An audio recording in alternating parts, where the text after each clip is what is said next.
Israel's announcement that it is blocking humanitarian aid from entering Gaza through its checkpoints has caused fear and panic buying in Gaza's markets. The move comes as the Muslim holy month of Ramadan begins, when Muslims fast from dawn to dusk and share festive meals in the evenings. This year's Ramadan is taking place amid massive destruction caused by 16 months of heavy fighting between Israel and the terrorist-designated Hamas. The closure of the crossing has a negative impact on us as displaced people who have returned to Gaza City. It's the month of Ramadan, and we are in need of many things. My house was bombed and destroyed. I have nothing, and there is nothing in Gaza. Everything is expensive and not available. Israel says there should still be enough food in Gaza to last for months. The humanitarian aid cutoff comes as negotiations on the second stage of the ceasefire hostage release deal between Israel and Hamas have faltered.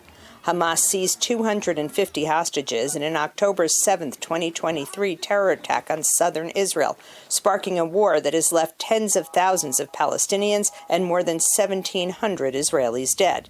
So far, 147 hostages have been returned to Israel alive, most in 2 ceasefire deals with Hamas. Israel has also released some 2,000 Palestinian prisoners. Israeli Prime Minister Benjamin Netanyahu says the move to cut aid is intended to force Hamas into continuing the current ceasefire deal as proposed by U.S. President Donald Trump's Middle East envoy, Steve Witkoff. Israel has decided to stop letting goods and supplies into Gaza, something we've done for the past 42 days. We've done that because Hamas steals the supplies and prevents the people of Gaza from getting them.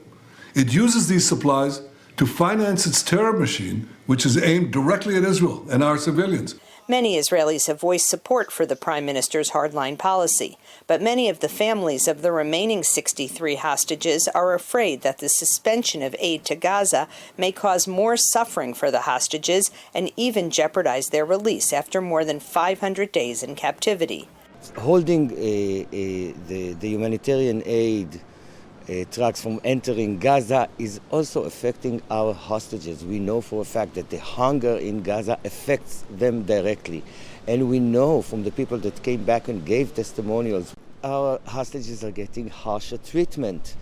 Hamas, Arab states, the United Nations, and human rights groups have condemned the Israeli blockage of aid shipments, accusing Israel of violating the ceasefire terms. The Arab League will hold an emergency summit this week to address the need for an end to the war between Israel and Hamas.